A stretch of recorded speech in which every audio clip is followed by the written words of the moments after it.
Hype can be a really dangerous thing when it comes to the games industry. Let's look at games like Skull and Bones, Daikatana, and Fallout 76, which were all hyped up to the moon, only to be met with catastrophic disappointment when they came out. Gamers tend to be more cautious in their optimism nowadays, since modern AAA titles take forever to come out.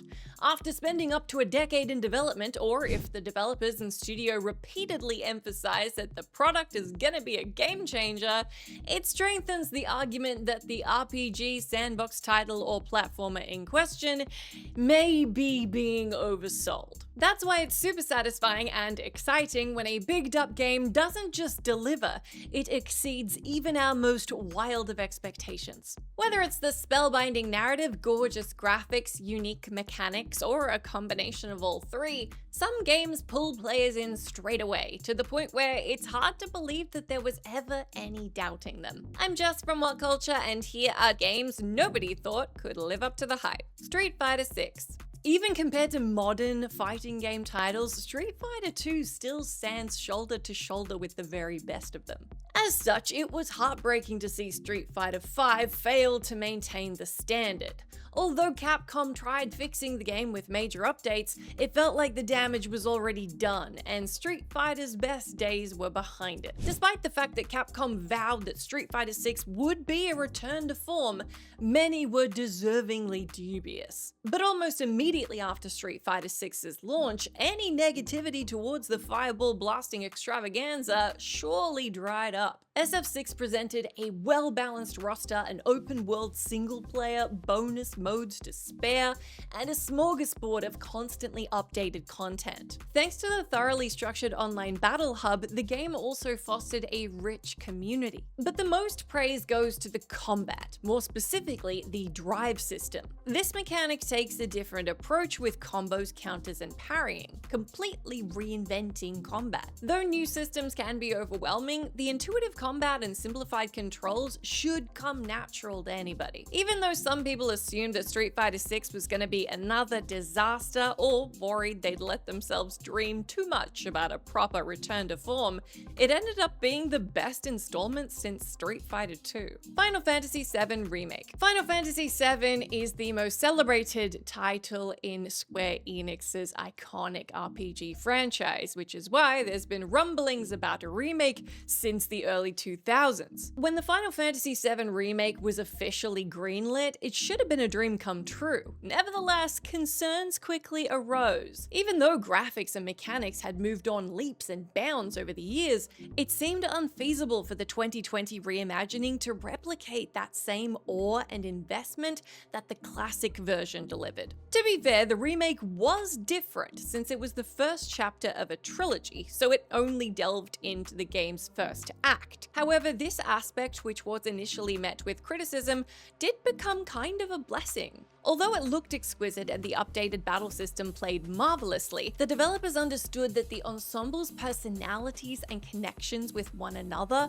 were what was central to the game's success. Playing Final Fantasy VII Remake is deeply meaningful since every story beat is broadened and every character has more room to breathe. Rather than taking the easy route and churning out a straightforward recreation, Square went above and beyond to evolve the Final Fantasy VII experience without hindering its legacy. Mortal Kombat 2011. Though Mortal Kombat was a powerhouse in the arcades during the 90s, the blood-soaked IP's reputation became tainted by abysmal spin-offs, as well as trashy ports and bloodless crossovers. The overarching narrative became so very messy that Mortal Kombat had very little resemblance to what it began as, and when developer Midway filed for bankruptcy, it seemed like the spine-ripping franchise was finished. But the co-creator Ed Boon wasn't done yet. Under a new company called NetherRealm Studios, Boon and his team got to work on MK9,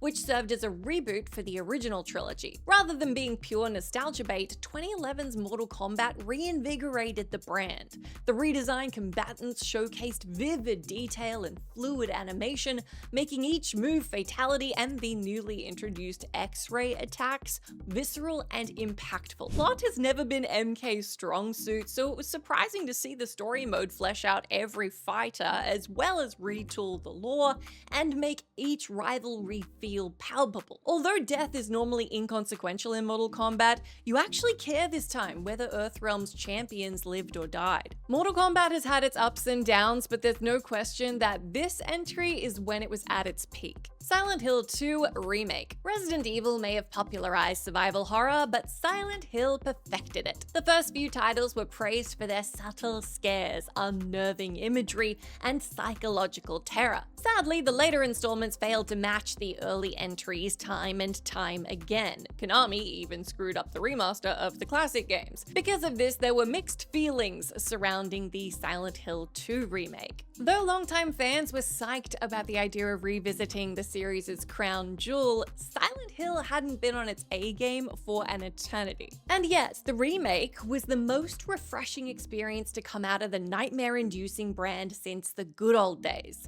Combat and exploration was smoother and more responsive, yet the oppressive tension remained intact. The over-the-shoulder camera enhanced immersion without falling into the trap of prioritizing action over scares. Narratively, the remake also remains faithful, though it does add depth through improved voice acting and motion capture. Environmental storytelling and extended character interactions accentuated the experience without diluting the original's ambiguity. Even though the preemptive cynicism surrounding Silent Hill 2 Remake was absolutely understandable, the future is looking bright for the chilling IP for the first time in ages. Hollow Knight Silksong. Hollow Knight has been a dominant force in indie circles for years, so of course the inevitable follow-up faced an enormous amount of pressure to deliver a comparable experience. The hype was so off the scale for Hollow Knight Silksong, most online gaming stores crashed when it came out. With a fan base that fervent, how could the game itself ever satiate the masses? Well, Silksong couldn't have turned out better. Players control a new protagonist called Hornet, whose faster movement and silk-based abilities create a more dynamic combat system than the first game. These mechanics allow for greater mobility, vertical exploration, and creative strategies, making the gameplay more technically refined. On top of that, Silksong provides a monstrous challenge that will test even the biggest advocates of precision platformers. In addition, the game broadens the scale of the world and narrative. New quests, characters, and environments give players a deeper sense of progression and world building, while maintaining the atmospheric style that made the first game so special. Along with the beautiful art direction, flawless soundtrack, and ambitious scope, Hollow Knight Silksong managed to be everything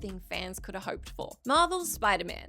After the wild success of the Batman Arkham games, it was only a matter of time before other superheroes got their own open-world titles. So when Insomniac announced they were helming Marvel's Spider-Man, comic book purists were beside themselves. Although the project could have fallen victim to overhype, Marvel's Spider-Man was everything we could have fathomed and more. Webbing through New York City felt intuitive and exhilarating, making the simplest of movements across the map thoroughly enjoyable. The combat is also a joy to behold, making every encounter with the wall crawler's rogues gallery engrossing. But the real reason why the game surpassed expectations is because Insomniac put so much effort into humanizing the characters. Rather than just making Peter Parker churn out wisecracks, Insomniac bent over backwards to make him feel like a real human being. Sure, it's badass to thwip around skyscrapers and battle supervillains, but Peter's internal and external struggles are likely to resonate with players much more. Even though Marvel's Spider-Man absolutely could have been a reskinned Batman game, it absolutely succeeded in its own right and should make anybody proud to be a Spidey fan. Metroid Prime. Since its inception, Metroid has been renowned for its tight 2D exploration and precise platforming. So when Retro Studios announced Metroid Prime would transition to a first-person perspective, there were worries that this installment was going to be a generic shooter. It took 6 months for Retro Studios to complete Metroid Prime's first level, which didn't give Nintendo much confidence. When Retro cancelled multiple projects and their creator was let go, it seemed that the cosmic shooter was primed for failure. Sorry about saying primed. Luckily, Metroid Prime knocked it out of the park. Rather than abandoning the franchise's roots, this prequel reinterpreted them. Exploration remains central, with the planet Talon 4 designed as an interconnected world full of secrets, upgrades, and environmental storytelling. The first-person view enhanced immersion, making players feel like they were truly inside Samus's helmet, while subtle elements reinforced the sense of isolation. Crucially, the game resisted becoming a fast-paced blastathon. Combat was instead methodical, puzzle solving was integral, and scanning objects expanded the lore. Despite the overwhelming skepticism it received from day one, this game ended up proving that there are incredible lengths that first-person adventures could achieve, which we didn't even know existed. Alan Wake 2. Though Alan Wake's unique approach made it difficult to market, its eccentricities also helped it cultivate a massive cult following. The episodic detective title blended horror and psychological storytelling in a way that had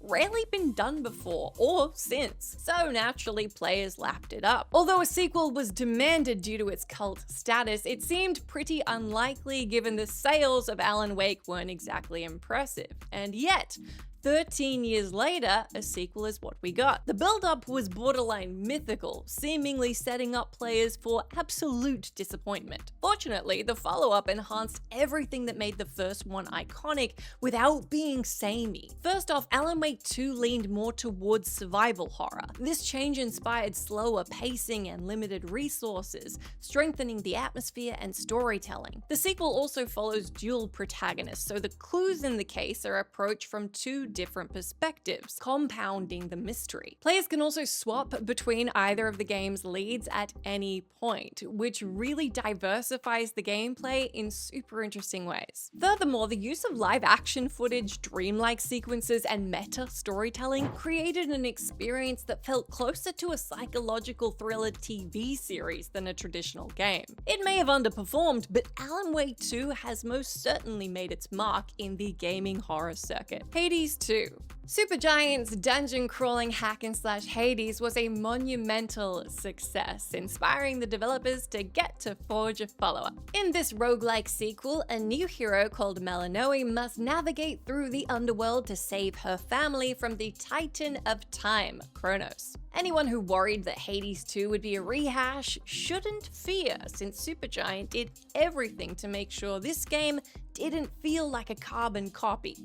After all, it has different levels, characters, power-ups, weapons, enemies, bosses, spells, and so forth. But that's not all. After several playthroughs, Melanoe should discover a sealed area which has been opened, effectively doubling the size of the main campaign. In this moment, players have the choice of venturing to the bowels of Tartarus or climbing Mount Olympus, each presenting significantly different challenges, rewards, and bosses. But it's not just extra content for the sake of extra content. What Melanoe accomplishes in one area does affect the other, impacting her skills, upgrades, and her bond with her kin. This encourages experimentation, making the grueling gauntlet more captivating than it is tedious. As a result, Hades 2 didn't just recapture the epic scale and emotional complexity of the original, it magnified it across the board. Resident Evil 4. Plenty of people would agree that experimentation is pivotal when it comes to keeping an ongoing IP feeling fresh. Having said that, Resident Evil 4 seemingly took things too far. The sequel stepped away from the survival horror and head-scratching puzzles which made the previous installments a household name, focusing more on action, and more action. Instead of facing shambling zombies like before, Leon Kennedy deals with enemies who could think, run, and use weapons. For this reason, it appeared as if Capcom was losing sight of what made Resi work in the first place. Thankfully, that skepticism towards Resident Evil 4 was for naught. Boasting diverse combat, varied environments, and cunning villains, it's very hard to fault this spectacular sequel. Resi 4 wasn't conventional horror, but it was still an adrenaline-pumping, heart-pounding experience from beginning to end. Whether you're being chased by boulders, targeted by lasers, or hunted by chainsaw-wielding maniacs, there's never a dull moment. Ammo isn't scarce, but the elaborate weapon upgrades require a lot of strategy, making the gameplay more satisfying. Resident Evil 4 was meant to be exclusive to the GameCube, but its popularity meant it was ported to pretty much every system imaginable, even the Zeebo. I don't think I know what the Zeebo was, but there you go. 2023's Resident Evil 4 Remake was also top tier, but the first iteration still serves not just as the best entry, but among the greatest games in history. Donkey Kong Bonanza. During the 90s, Donkey Kong and Super Mario were almost neck and neck in terms of critical acclaim and sales. Though the Italian plumber has maintained his success, DK had a noticeable dip over the last few decades. Donkey Kong Country Returns and Donkey Kong Country Tropical Freeze were well received, but they didn't put the barrel-chucking ape back on top. So when Donkey Kong Bonanza was revealed, fans were overjoyed that they were gonna get a 3D game starring Donkey Kong for the first time in 25 years. But naturally, no one wanted to get their hopes up too much. Luckily, the tie sporting Simeon's latest escapade single-handedly brought DK back in the spotlight. Bonanza built itself around its destructible environment mechanic, allowing the titular gorilla to burrow his way through almost any surface. With the transformations, upgradable abilities, and avalanche of collectibles, Bonanza offered a level of adventuring that gave Super Mario a run for its money. It also felt like the developers saved their best ideas for last, since the main campaign builds to an epic and surprisingly emotional showdown. It was a long time coming, but we're very happy to say that absolutely cemented Donkey Kong is back. Let me know down in that comment section if you were excited about this one, or which of the other games on this list was way better than you thought it was gonna be. Elden Ring. After directing Dark Souls, Bloodborne, and Sekiro Shadows Die Twice, Hidetaka Miyazaki cemented his status as a gaming auteur. After supposedly perfecting the Soulsborne formula, he and his From Software team collaborated with legendary fantasy writer George R.R. Martin for Elden Ring, which was touted as his magnum opus. Simply put, every factor and mechanic in Elden Ring was balanced to a T. The game managed to be immensely challenging, but still fully accessible. Players had a diverse range of strategies against every obstacle, so brawls and quests rarely felt repetitive. Replacing the mostly linear progression system of its forebearers with an open-world approach was a welcome change, since it offered more freedom. Having players stumble upon hidden dungeons, bosses, and quests at their own pace made the gameplay more organic and reactionary. As expected from the Game of Thrones author, Martin enriched the lore, fleshing out the game's factions, characters, and history of the realm. The result was a world that felt ancient, complex, and intriguing. Although Souls-likes tend to be for a certain demographic, Elden Ring sold 30 million units, making it a staggering success, as well as one of the most critically acclaimed games in recent memory. Elden Ring was an absolute slam dunk, but so are a bunch of other games, so if you're looking for something else to play, maybe check out some of our other lists of games that are absolutely fantastic, and you can find those on What Culture Gaming, so maybe click that subscribe button if you haven't already. You can check some out. Star Wars Knights of the Old Republic. Star Wars Knights of the Old Republic is placed on such a high pedestal, it's easy to forget that BioWare's prized role player was formerly perceived as just another entry in George Lucas's dense universe. Furthermore, KOTOR was set millennia in the past, meaning it contained none of the iconic characters from the films. Though BioWare promised a bold new entry in the iconic sci-fi saga, there was absolutely skepticism that this was gonna be nothing special. Ironically, KOTOR is arguably the most underhyped Star Wars title since, well, Star Wars. The characters were richly developed, heightened by tight writing and strong voice acting, while the gameplay combines traditional RPG mechanics with easy-to-pick-up combat, appealing to hardcore and casual players. The moral alignment system was a major selling point, letting players embrace the light side or the dark side, drastically altering character relationships and story arcs as you went. Even though the Empire Strikes Back's twist was the most shocking moment in Star Wars, the Darth Revan reveal in KOTOR might be a close second. Knights was hugely successful, going gold on PC and becoming the fastest ever selling game on the Xbox when it released. Even if the rumored remake sees the light of day, it'll be tough for it to hold a candle against the original KOTOR. The Legend of Zelda: Breath of the Wild. Due to The Legend of Zelda's remarkable consistency, it's safe to say that any upcoming entry should fulfill expectations. But the hype for Breath of the Wild was on another level. This entry offered a drastically different experience due to its minimal narrative, non-linear structure, weapon durability system, and of course, its huge open world. Though it was nice how Legend of Zelda wasn't being shackled by its formula, there were concerns that Breath of the Wild was taking too much of a departure. Like, Link doesn't even have a hat. Breath of the Wild was also a launch title for the Switch, so there was a lot riding on Nintendo, especially after their previous system, the Wii U,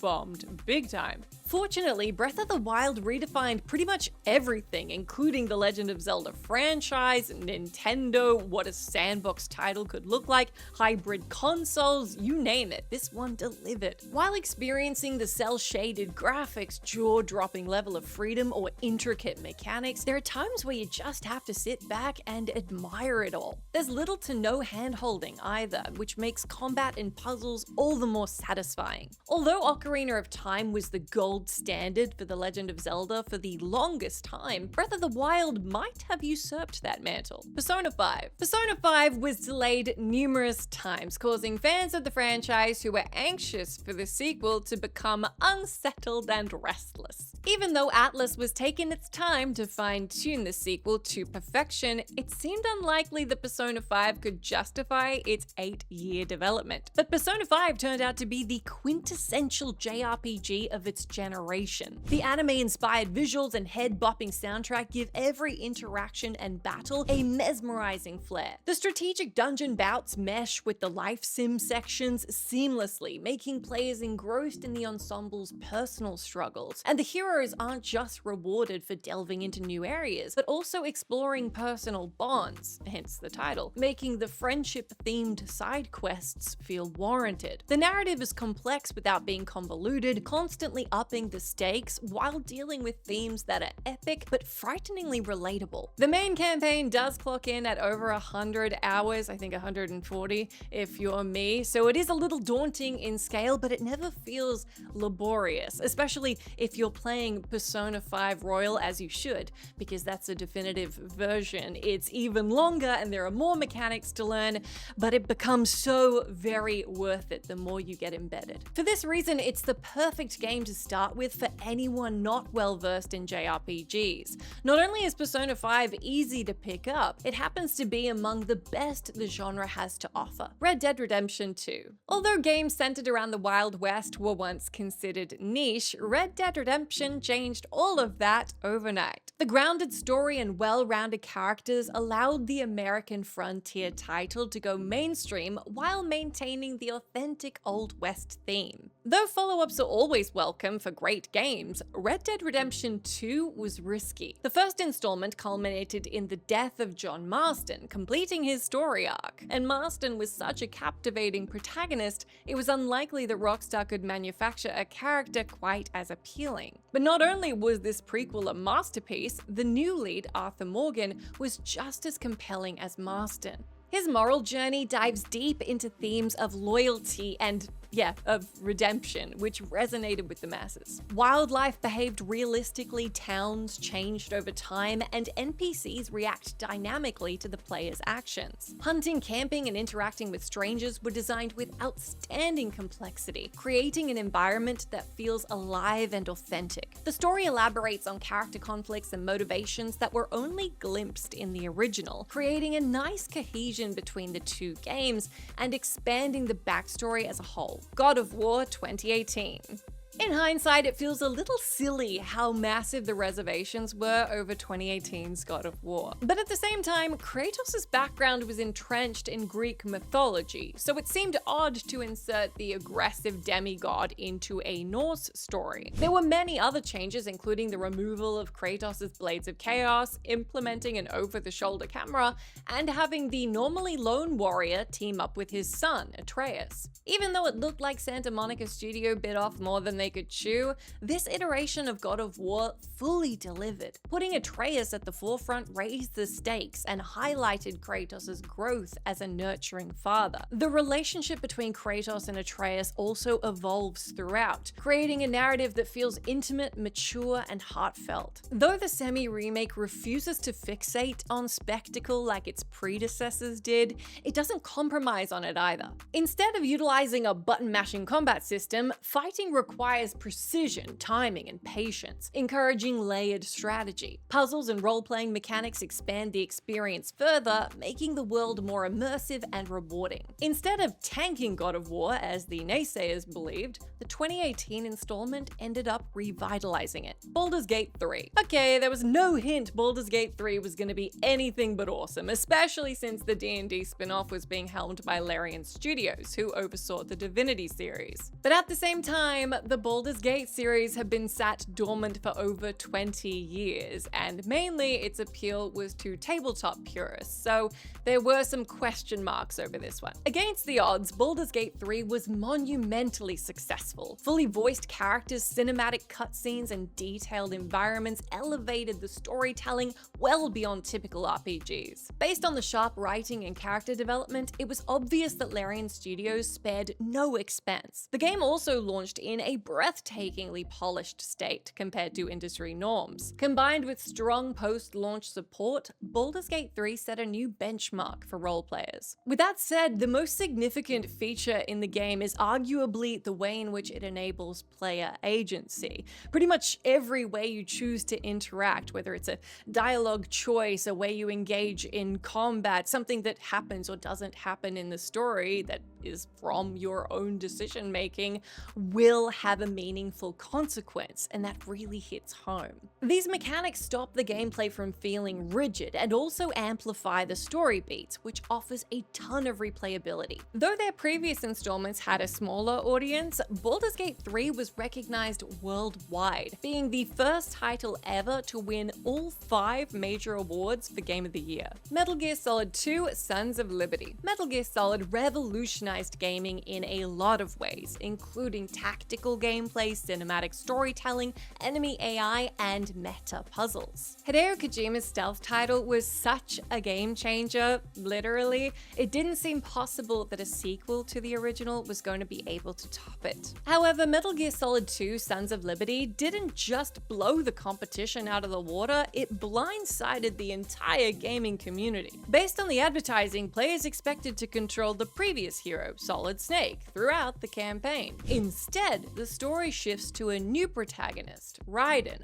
after the prologue plays. Although this decision initially came across as a misleading gimmick, it does fit with Sons of Liberty's themes about identity, perception, and the manipulation of information. It also goes without saying that MGS2 showcased the PS2's graphical capabilities in terms of dynamic lighting, character models, and interactive models excellently. Even though all those qualities are magnificent, it's the game's complex themes that really stood out the most. MGS2 is borderline prophetic, considering how it delves into digital censorship, social media, and the dangers of AI decades before such technology became a reality. Though it seemed impossible for Metal Gear Solid 2 to match the hype, it's now considered a work of art and hasn't lost an ounce of its power or relevance. That's the end of our list, but don't worry, we got plenty more great ones for you to check out, including 20 great games that still get unjustified hate. Go check them out and see if you agree. In the meantime, do subscribe to us here. You can also check out Work Culture Gaming in a bunch of different places. We're on Facebook and TikTok and Instagram, and you can come say hi to me too if you want. I'm Jessica McDonnell on Instagram, Jess McDonnell on YouTube, and I stream on YouTube and Twitch where I'm at Jess McDonnell. So maybe I'll see you there, or I will see you here at another video sometime soon.